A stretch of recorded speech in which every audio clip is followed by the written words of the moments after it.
Euskara euskaltzaindiaren agerkari zientifikoa da. Zientifiko eta akademiko.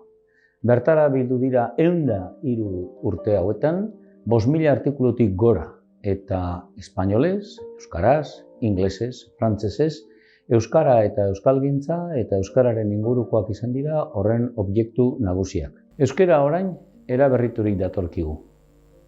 Euskararen barruan, aurrerantzean, izango ditugu ohiko artikuluak, ohiko testuak, ohiko edukiak, euskararen eta euskal kulturaren ingurukoak, baina gune propio batean bideratuak eta gune propio horretara, bai aurreko euskara agerkariaren aleak irakurtzeko modukoak izango diren, bai bertatik deskargatzeko modukoak ere.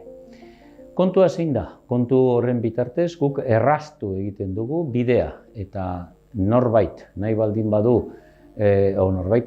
badu urreratu euskararen eduki horretara, erraz eta lehen eskutik izango dugu aukera horra heltzeko, horra iristeko eta nola ez konsultatzeko. Euskara agerkari zientifiko eta akademikoa da. Gaur egunean horrelako agerkari baten lana eta agerkari baten helburua da nolabait aitortza eta ikusgarritasuna bermatzea bere eduki horretarako. Edukia izanik euskara eta euskal kultura jakina, euskararen prestigioa eta euskal kulturaren prestigioa lortzen dugu euskara bera prestigiatuz.